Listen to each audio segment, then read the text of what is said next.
Welcome to NinonSpeaks. I'm Ninon de Rosa, and we have an absolutely incredible show coming up. As you all probably realize by now, I never know any of my guests. I don't pre-interview them. I don't know. I know maybe they're in the film business or some business, but I really don't know too much, which I absolutely love, because then we get the spontaneity of my questions and their answers. In the meantime, I don't introduce my guests. So I'm going to turn you over to AJ. AJ does all the introductions. She knows who they are, what they are. She knows all about them. I know nothing. AJ, take it away. Hi, Ninon. It's lovely to be with you again on your NinonSpeaks show. I am so thrilled. Today we have such a fun show. We have George VK from Filmmaker Secrets. He is a story-driven director of photography. He's a filmmaker as well, originally from Kazakhstan. Now he resides in the United States of America. So hello, George. And then also we have MadMax Patel from England. He is a singer and an actor and a performer. And I'm just so happy to welcome both of you gentlemen. Hello. Hello. Good to be here with you. It's great to have both of you. You're both in different parts of the world, but the same part, because it's a world. And we're all in, I think we found out these last 2 years that we have one world. We all did the same thing. We all stayed in our homes. We're all having vaccinations now. So I think we've all become kind of one, but we are still individual people. So anyway, George, how are you? I'm fantastic, Nina. How about? You're looking fantastic. You're looking amazing. Oh, thank you. And now you are a filmmaker. Now, yeah. What exactly is a filmmaker? Because we have directors, we have producers, executive directors, we have everything. And now all of a sudden we've got this, it's been coming out quite a lot lately, filmmakers. So you make films. That's right. I think first and foremost, any filmmaker is a storyteller, and I think anyone with a voice and an opinion can be a storyteller. It's just not everyone has the courage to tell their story. A filmmaker, in a broad sort of surface level way, is someone that absolutely loves to tell stories and to tell other people's stories. There are a lot of specifications, a lot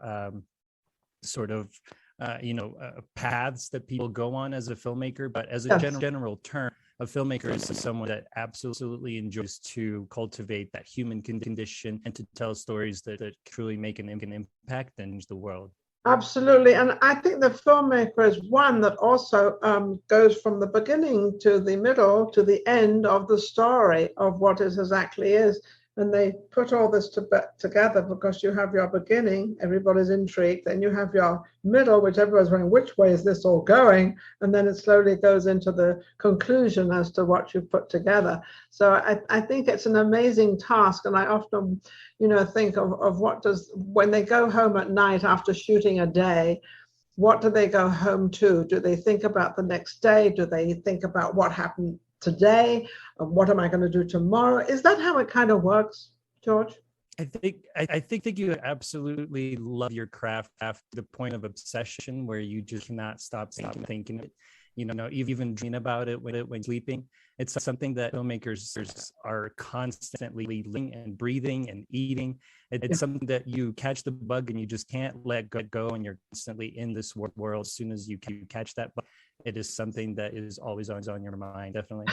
It is. And I also think it's something that the wife or the girlfriend or whomever is thinking, when is this going to be over and I get him back or I get her back? I think that's amazing. Hey, Max, how you doing? I'm very well, thank you. Ninon, how are you? I'm absolutely amazing. I love your background. You really got it. I love it. I love it. So now, since I haven't spoken to you or seen you before, what are you into? What are you doing? Well, let's go back a little bit, if I may. I started off as a singer and entertainer, and I've done that for about 40 years. But this pandemic has probably changed the lives of a lot of people.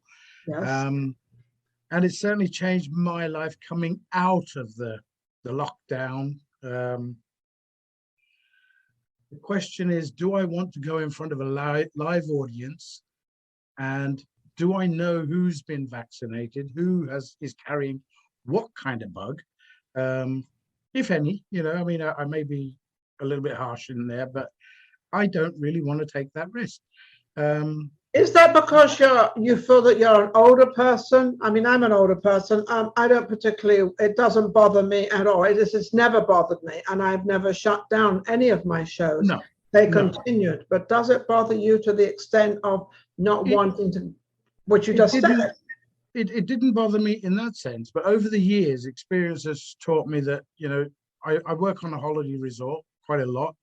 So you find that when I say holiday resort, I mean... Which holiday resort is that be? It would be in Goa, in India. So a lot of people coming over, mainly Brits, and they would come to the show. And again, through no fault of their own, they've just spent maybe 11 hours on an airplane with 300 passengers, and one of them, let's say, is carrying a flu bug. Yeah. And that's recycled amongst the passengers. Believe it or not, because I'm a Patel, I'm almost Jewish. So anything that's going for nothing, I'm having it, and I know the Patels. I know the Patels are a very, very extremely large entity in the Indian world, and you are indeed. Yes, there's a tremendous amount of you out there. And if there's something going for nothing, we grab it. So when there's a flu bug, I tend to grab that very quickly. And so over the years, I should have learned that these bugs, with a live audience, you catch that. And during lockdown, I kind of reevaluated my career and where I want to go. And I, over years and years and years ago, at schools, did acting and whatever. I never really took it up professionally. I have a son or two sons. The eldest one is an actor, and talking to him through lockdown, Dad, why are you looking so down? I said, I'm just, you know, like everybody, was a little bit stir crazy, no direction. Still, at that point, I was nervous about going in front of live audiences. He said, well, why don't you go back to doing essay work? Essay? What the hell's an essay? An essay is something you do at school that you have to present to a teacher or something like that. Last time I heard about essays, I don't know, is there something new now? Exactly.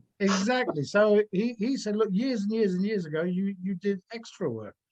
And I said, oh, okay, extra work. Yes. So from that, we started, and I got in touch with a few agents, and all of a sudden, found myself being called upon to go and do a little bit of extra work here, a bit there. And in a very, very short space of time, I started ticking boxes, you know, big boxes.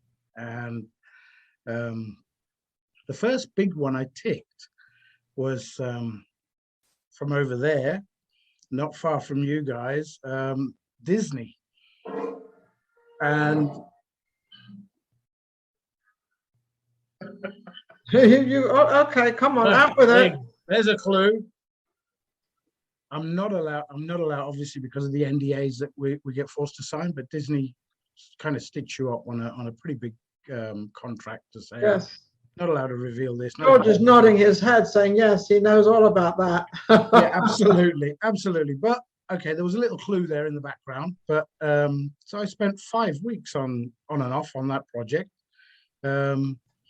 For Disney, and then just as I was coming away from there, I had a call for a Warner Brothers production, and that's quite a big franchise as well. Yeah, not bad in the film business, right, George? Oh yeah. Yeah, and it's been a hell of a ride. It's been a hell of a ride in 5 months. But it sounds like a good ride, though. Absolutely. Ninon, I've met some fabulous artists. They're gods. They're gods in that world. George will bear witness. You guys have seen them. And I tell you what, I've come to realize some of these guys are absolutely beautiful people. Oh, they are amazing. I just want to interject. hard. I just want to interject one thing for our audience. If you don't know what Max was talking about regarding extras, an extra is somebody. Well, George, you can explain this to me. What is an extra? Yeah, an extra is actor that is typically kind of fill the background, making sure that the scene feels real. So they're an added environmental actor that is creating the reality of the scene. So they're not necessarily someone that has dialogue or any particular big part in the project, but they are filling the reality of the scene. Absolutely, and they get paid a certain amount, which is, I think, is something between 138 and 160 or something, and then you get overcharged, and it normally is a SAG thing. These days, I think they're waiving a lot of SAG stuff going on. So now we know for our audience that a lot of them say, well, I don't want to do extra work because I'll never be able to get out of it.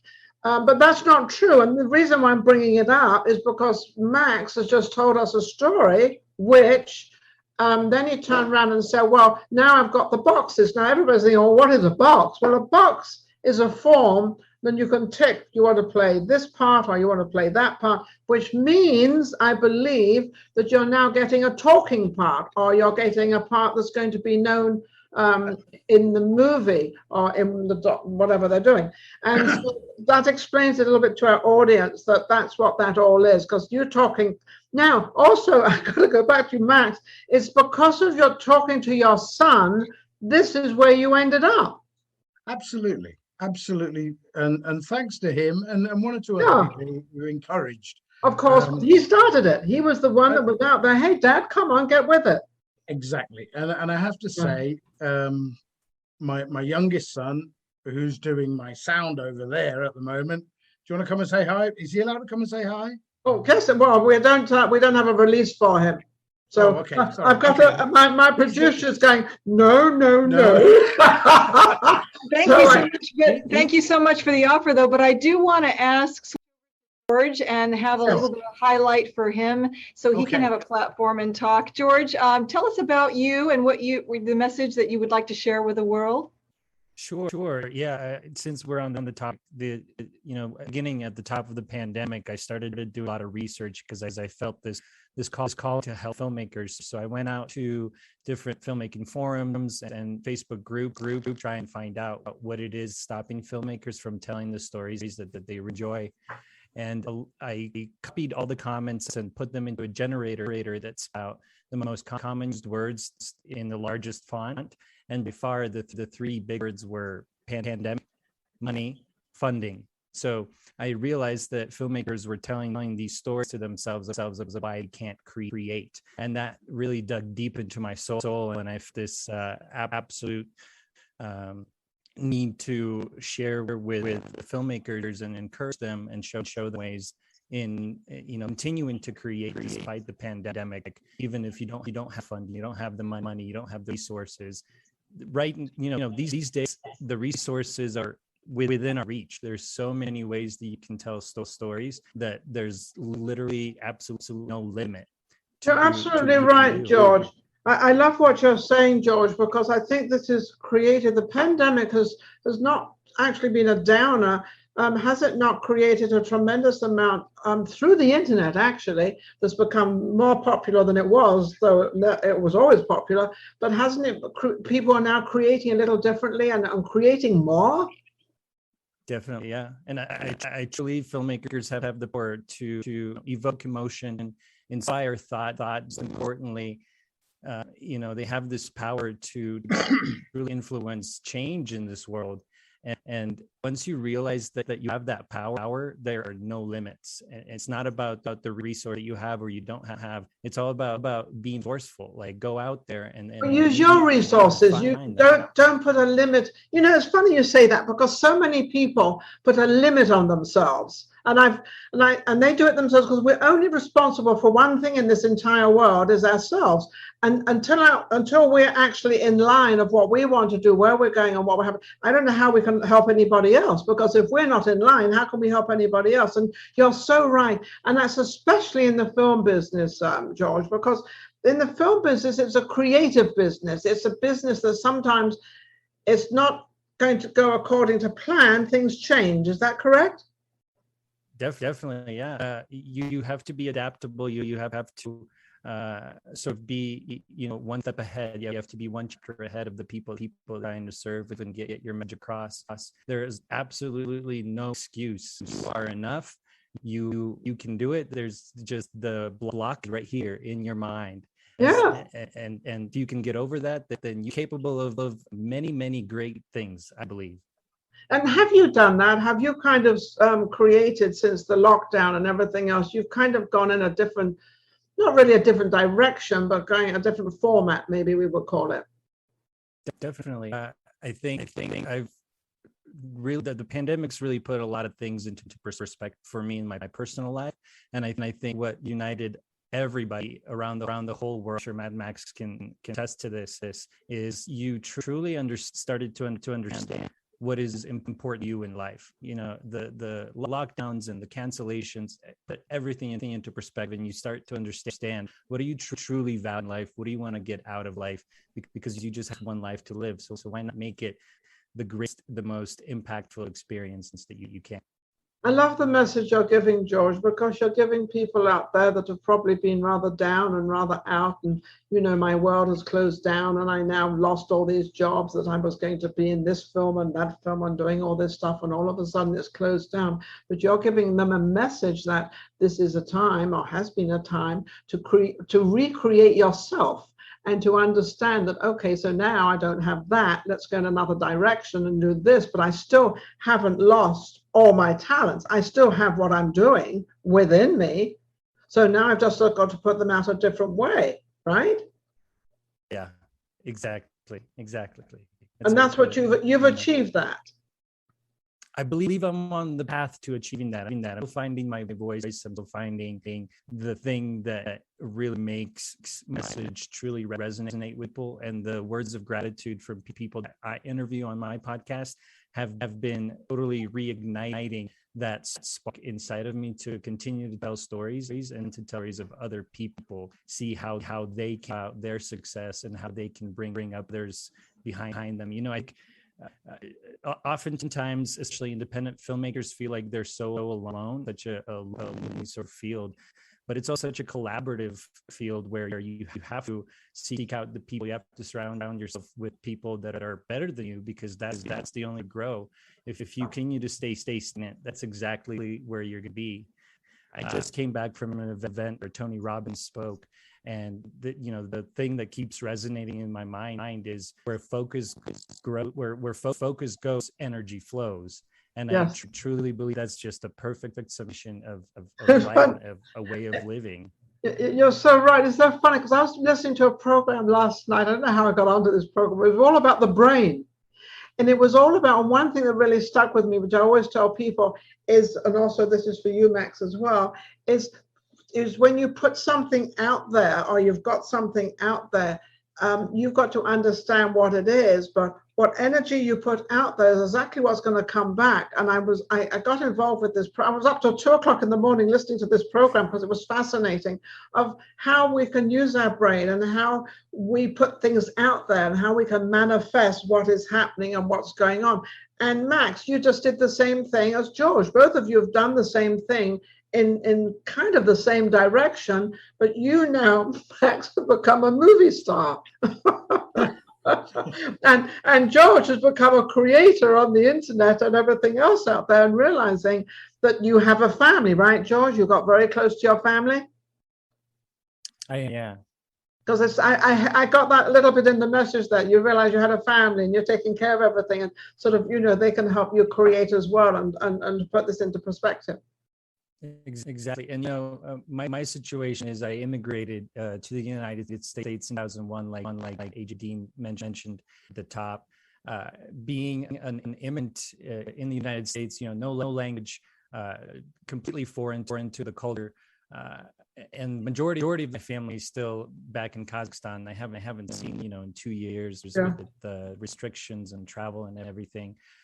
But I'm married ago, and as soon as you have that threshold step over where you realize, oh, I have to take my life into my own hands, into my control, then everything that is unimportant starts to kind of go sideways, and you are committing yourself to this life partner, to this family that you're building. So I'm really excited about the next steps in my career, but more importantly in my personal life with my wife, getting closer and closer with my family. I love it. I love to hear all that. I love to hear how sort of you're including her and you're bringing her in, because when there's two of you together, I was married for 29 years, and we worked together very, very well. We were very successful because we kind of worked hand in hand. There was no competition. I was the woman, he was the man. It was no, he's better than I am, or he makes more than. We had none of that, and it was just the whole thing. And if you get the right partner, it works. Max, do you have a partner? I do indeed, and in the words of the song, she is the wind beneath my wings. Oh. Wow. Seriously, That is absolutely as a singer and a entertainer, she's had to put up with a lot over the years. They do. All the wives or the husbands have to put up with this.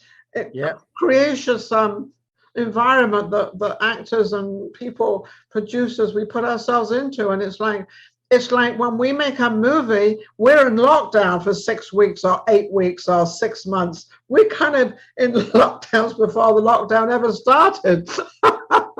Yeah, absolutely. I mean, never has the words or the lyrics of a song been truer than in our case. She has often been in the shadows, in the background, but always supportive.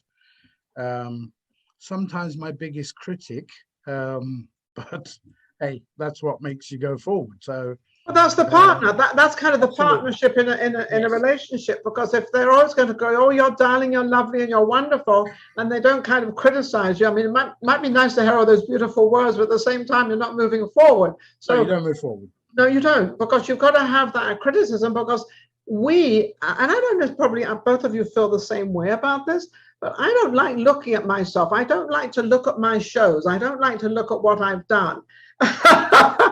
Absolutely correct. I don't want to see it. I don't want to see it. But then when we don't see it, we can't correct ourselves. Is that right, George? Are you the same way? I think maybe halfway. I am that way. It's kind of interesting to look at yourself introspectively, even the work that you do. I like to look back at work that I did, 5 years or 10 years ago, and compare. Yeah, that's good. And I think that's a great way to see progress, because without progress, there is no happiness. I think seeing where you were and where you came from is so important, especially being an immigrant. Seeing the opportunity or the lack of that I had back home, coming over to the United States. It's like a whole new world. It's almost like I started a completely new life as soon as I immigrated, and everything from that point on has been absolutely different and absolutely inspiring. Yeah, I'm absolutely sure. But it's funny, when you're in the situation where you were in Croatia, you don't know the difference, because that's the only thing you've been brought up in, and that's the only thing that you kind of see. And it's like I'm watching a lot of the Middle East. I lived in the Middle East for a couple of years, and a lot of the well-to-do families send their children to different universities. So those children now bring back what's happening, there and what's happening where they live, and it's so different. And that's where we get this change going on, and probably a lot of arguments and problems. Speaking of change, I'm sorry to interrupt, Ninon. We have about 2 minutes left on the show. We've got to start wrapping it up. Oh my goodness, we've got to start wrapping up. Okay, did you want to ask anything, AJ? Let me give you the stand. Well, thank you so much, Ninon. I just wanted to thank our guests, and I'd like them to both let us know how their audience and future fans can contact them. George? Definitely, yeah. First of all, really quickly, thank you so much for this forum. This has been an amazing discussion. I wish we could keep talking for hours, but We'll have you back on again. that would be wonderful, lovely. Ninon. Thank you. Yes. You always find me on filmmakersecret.com. I have information up there, or Instagram, across all the social media, Filmmaker Secrets. And what was the name of the company you go under? So it's Filmmaker Secrets. Yeah, filmmakersecrets.com. Okay, filmmakersecrets.com. I want to make sure everybody understands that. Okay, let's go over to Max. Well, I was hoping that I would have a madmax.com, but I don't. So I think that already exists. But if people would like to get in touch, I have very recently, probably about 2 weeks ago, learned about Instagram. And hey, come on, I'm old. So am I. So find me on Instagram. It's MaheshMax862. So find me on there. Absolutely wonderful. I was thinking you could try to become MadMax. Very mad. Try that one. You could be really mad. MadMax.com. It's been an absolute pleasure, and I did promise myself, because this would never have come about. This for me, that you have a friend somewhere or a colleague named Georgette Dante. Yeah, Georgette Dante. Yeah, she's one of our entertainment directors. Right. Well, she was the lady who approached me over a year ago when I was doing my online shows, singing songs to the world out there, and she was the one that sort of put me in touch and said, I think you would be good on this, and please, I'd love to. A heartfelt thank you to Georgette for thank you, Georgette Dante. On that, we're going to have to close out because I think we're going a little bit over time, and I know AJ is having a total heart attack saying, Ninon, wrap the show up. I know that's happening. I just want to thank our audience out there. I also want to thank George, and I want to thank Max for coming on. Very interesting, fascinating. We will have you both back again because I think you've both got a lot more to say and everything else. And a shout out, hey, Georgette Dante, thanks a million. George and Max, absolutely amazing. We shall be back soon with another guest. You take care. AJ, you take care too. Thanks a lot. Thanks a million, guys. Take care.